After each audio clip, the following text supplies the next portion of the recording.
Well, good morning, friends. Mark Holmes here with my buddy Cowboy Joe Boo, as well as Joe Bear in the house.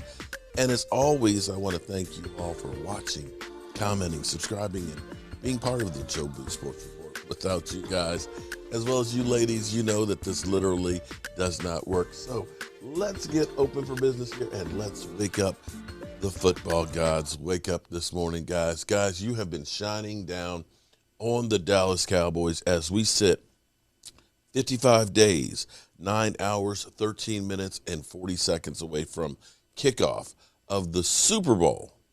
That's right. We got 55 days left, friends. 55 days left until the Super Bowl. Clock might be off. 9 hours? Yeah, I guess that's right. 10 o'clock right now, 10.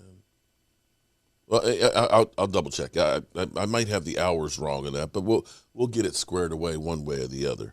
Anyway, it is 55 days.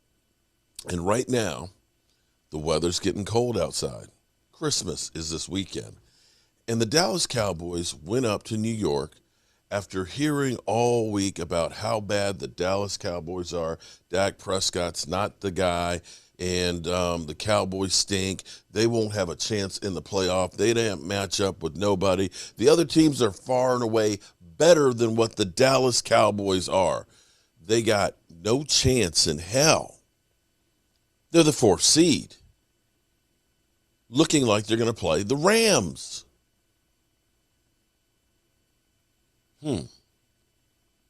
They went up to New York. They got a win, going 10-4. 21-6.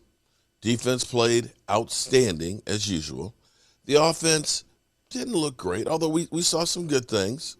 We saw Tony Pollard return and have some really nice runs. Zeke made some good short yardage runs. Dak made some errors. We had 9 drop passes and things. Had a couple of penalties. But the Cowboys, from start to finish, there was no doubt that the Cowboys were going to win this game. There was no doubt. It wasn't pretty, but from beginning to the end and in the middle, the Cowboys did what you want to do. They were able to run the ball late in the game, eat up clock, short yardage. They were able to get first downs. They didn't make a lot of mistakes. They still have work to do. I'm not going to say that this is the polished team that I want to see on offense in the playoffs just yet. But they did enough to beat the opponent. And a lot of times it seems like the Cowboys play down to their opponent. Now, here's what I want you to understand. I want you to understand a lot of things because the talking heads will only give you a partial picture of things. They'll turn and say, well, Dak Prescott, his numbers aren't the same as what they were before the injury, which is true. But there are some mitigating circumstances. Do you realize that the Cowboys are now on a 3-game win streak? A 3-game win streak with 3 games that were on the road. And in the NFL, it doesn't matter who you play, you're playing on the road. They beat New Orleans in New Orleans, a tough place to play. They go to Washington, who was on a hot streak, the same Washington team that beat Tampa Bay, beat them in their house. They go to New York against the hapless, we've got the golf carts in the trunk, New York Giants. I'll give you that wasn't a tough one, but those same Giants a couple weeks ago beat the Eagles and put a damper on their season. Because it's the NFL. Because in the NFL, anybody can beat you on any given Sunday, as the Cardinals, who were once the number 1 seed, proved by the Lions. Let me say the Lions not only beat them, they demoralized them. They pound them into submission. You would have thought that the Cardinals and the Lions changed jerseys. That's how bad it was. All of a sudden, you got to look at Kyler Murray, who was an MVP candidate, and say, what the hell happened? Is he in a slump? Should he be benched? Maybe they should trade him. Get anybody. The same things they said about Dak. But the Cowboys got their victory and left New York in fourth place. Through the course of the day, the Cardinals got their lunch handed to them, and they slipped on up, boom, to the number 3 spot. The interesting thing about the 4 losses for the Cowboys, it seems like the AFC West owned them.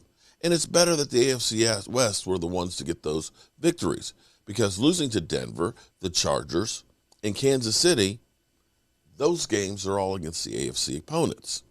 But the Dallas Cowboys are 8-1 in the NFC.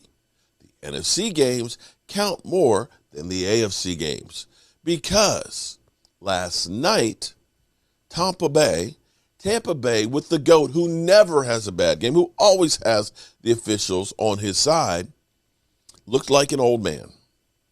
Fumbled, interception, passes in the dirt. A bad game. Something that Dak Prescott's not allowed to have. They played against New Orleans, who New Orleans has owned them. Now, Tampa Bay has not beaten New Orleans with Tom Brady at the helm. You could understand that when New Orleans had Drew Brees, but Tyson Hill beat them. Not only that, never in the history has a team who leads in points on the season, because Tampa Bay going to that game was number 1 in points. Have they ever been shut out? Tampa Bay was shut out by New Orleans at their house when it should have been, we're winning the division night. Embarrassed on Sunday Night Football. Now maybe this will get the GOAT pissed off and get them to go on a run and right into the playoffs, because they did lose twice to New Orleans last year and ended up beating New Orleans in the playoffs on the way to the Super Bowl. They did not win their division. I don't think it's going to be a problem for them to win the division. It'll just be delayed by another week. However, what I thought to be true wasn't, because Tampa Bay beat us. That's the only loss that the Cowboys have in the conference. That I thought that Tampa Bay held the tiebreaker, figuring that when you play each other, if I beat you, then I should be the better team if everything else is equal. But that's not the way the system works. Because the Dallas Cowboys are 8-1 in the NFC conference, and because Tampa Bay is like 5-5 or 6-5 or something like that, the Dallas Cowboys own the tiebreaker over Tampa Bay. So they left New York in 4th place. By 7:30, they were in 3rd place. By 11 o'clock, they were the 2nd seed, behind Green Bay. Green Bay, mind you, was playing against a depleted Baltimore Ravens without their quarterback, and had Jim Harbaugh. I'm sick of this. Go for it at all costs. Forget punting. Forget field goals. Just go for it on 4th down. I have seen too many games this week, the last couple of days, lost because people kept gambling on 4th down. Why? Take the extra point. Go into overtime. You've got momentum. You've gotten 2 scores here. Green Bay's defense is ass. Instead, they go for 2, and they don't get it. The Dallas Cowboys were a 2-point conversion from being the number 1 seed. A 2-point conversion from being the number 1 seed. Now, all day yesterday, it was funny because during the game, everybody, Dak sucks, the Cowboys suck, you ain't going nowhere. 10-4.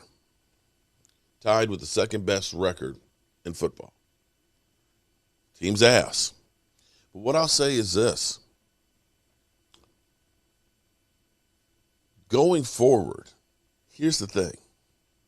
Going forward, We've seen what the Dallas Cowboys offense is capable of. Dallas Cowboys offense, second scoring offense in the NFL. I'm sure that yesterday will have helped because Tom Brady didn't score any. Second scoring offense in the NFL. They're playing poorly in comparison right now. But they've played at that level. And it's possible that they can get their mojo back to play at that level. You follow me? See, for example, the New York Giants, they're terrible. They don't score a whole bunch of points. So you look at that and say, well, maybe they can get back to where they were. Well, where they are is where they were. They're not going to all of a sudden start scoring 30 points. They're about a 15-point team. That's their potential. The Cowboys' potential is a 40-burger. We've seen it. We've seen them click. So it's possible for them to get their rhythm back. Right? When they played Tampa Bay,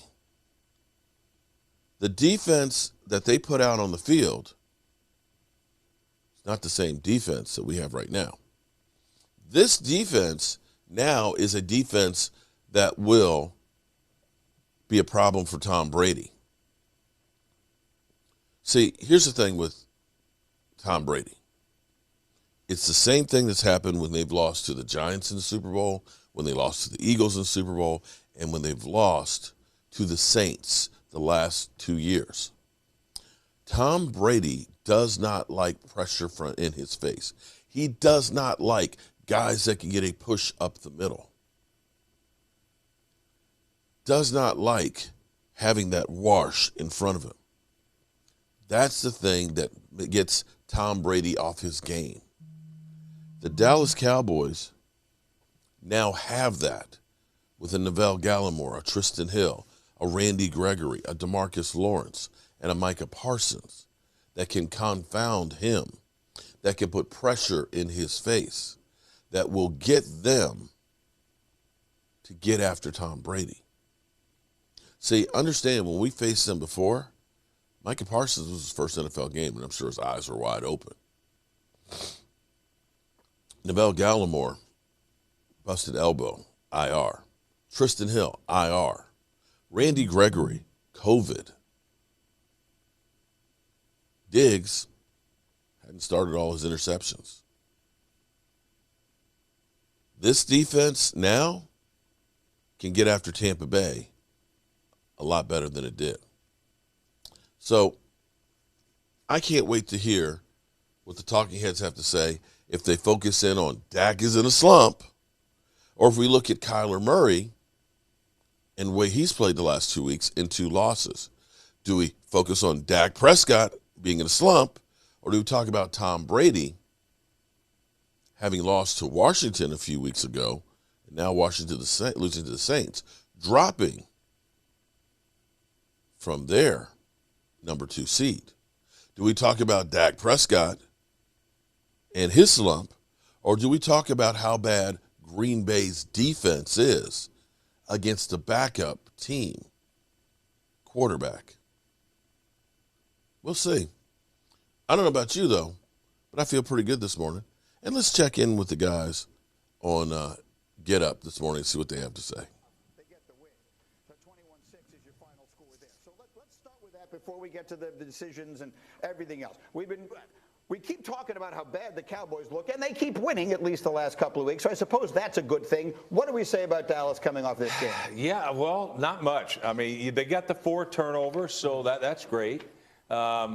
But their offense, to me, like, they need Tyron Smith. What a difference this guy makes, the big left tackle. When he's in the game, Dak plays better, the running game's better, all that. Sure. Since the last 2 weeks, since Tyron Smith's been out, he's thrown the 1 touchdown pass, 4 turnovers, been sacked 8 times.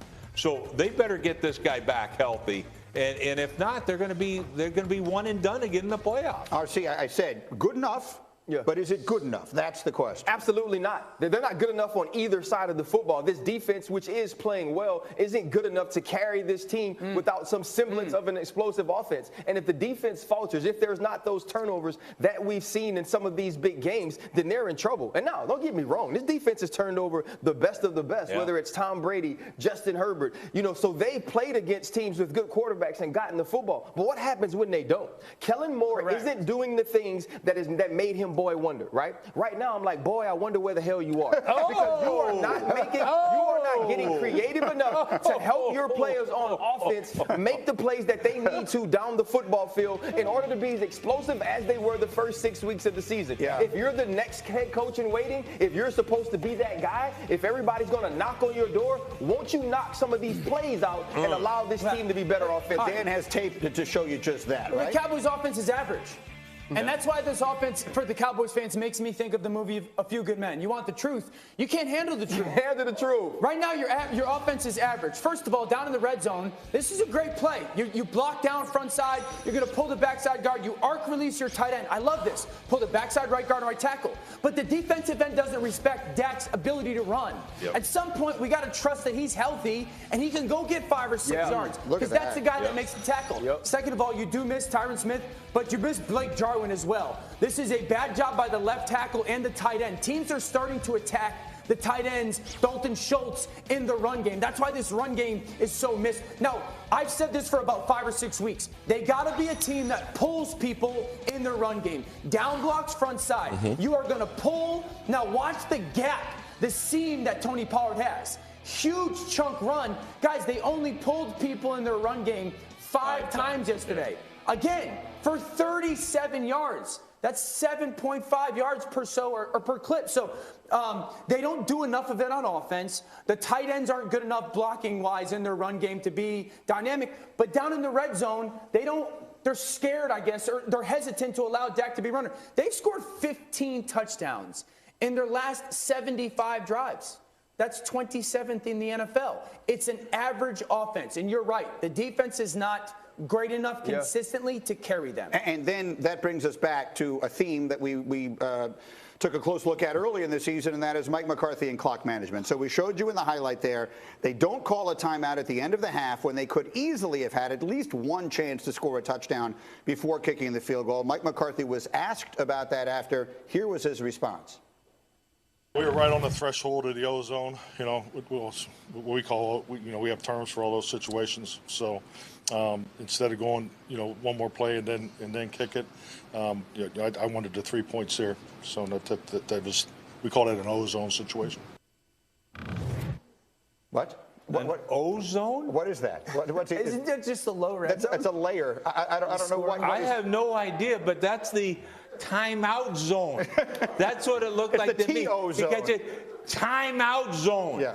That's what you got to do. Are you kidding me? You got a chance to throw it in the end zone. So the reason I don't understand it is it's crazy. You got a veteran quarterback, you got a veteran play caller, okay? In that situation, you have one timeout. It's going to be at worst 2nd and 1. This play is going to get blown dead. If you have the audio, right about now, that play is getting blown dead. He should be running down the sideline, already anticipating, guys, if we don't get the first down here, what are we doing? You call timeout, it is going to be 2nd and 1. You tell your quarterback during the timeout, hey, we got one shot at the end zone. Let's put CeeDee Lamb by himself. If they're going to play him one-on-one and play pressure against us, we got the chance to go score. Dak, you cannot take a sack, and this ball can't be thrown short of the end zone. Then we're still going to get our 3 points. It's interesting. Like Dan's tape previously showed where Dak should run the ball in that read thing. This guy used to be one of the best red zone quarterbacks in the National Football League, the red zone right now. He was unbelievable as a runner.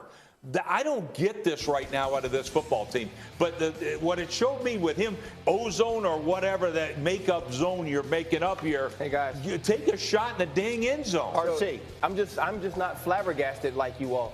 This is who Mike McCarthy is now as a coach. There is no chain of communication on what's the necessary situational football mindset to have. We saw it early on this season, and we've seen it more than once since he's been the head coach the last 2 years. This is a problem. This is a problem that could lose you football games when you're playing against competent football teams, which you weren't yesterday. Wow. It's hard to believe that the Cowboys won yesterday, isn't it? It's hard to believe that the Cowboys won. If you did not know the score and you just listened to those guys, you would have think that the Cowboys, that Dak Prescott took a sack, in the red zone and the clock ran out and they got their ass handed to them and that they lost. Mind you, when they say that this defense isn't good enough to go ahead and do anything, and if they hadn't got the turnovers, well, they did get the turnovers, because the Dallas Cowboys defense right now is numero uno in taking the football away from people. And guess what? That's what propelled Russell Wilson to his first and only Super Bowl. Their defense, which was number one at taking away the football, number one in scoring defense, and number one in yards. And FYI, this defense now has 2 categories in the top 10. Number 1 at taking the football away. Number 2, 7th scoring defense.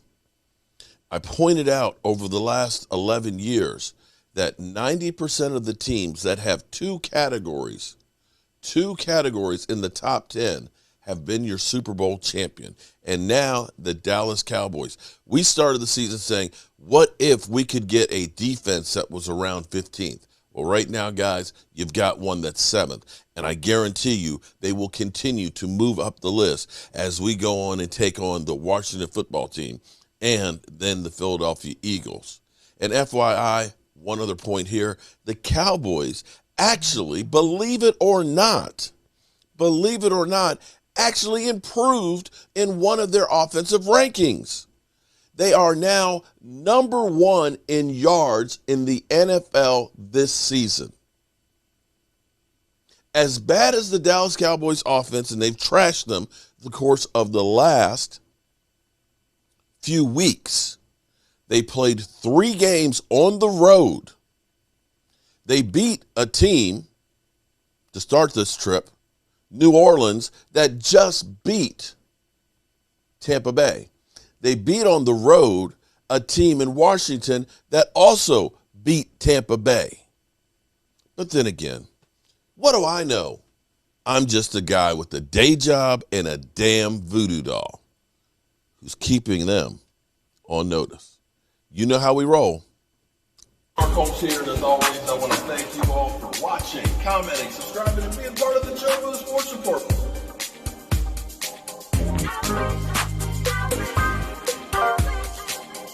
You did one hell of a job, and the only thing else I got to say is, how about them Cowboys?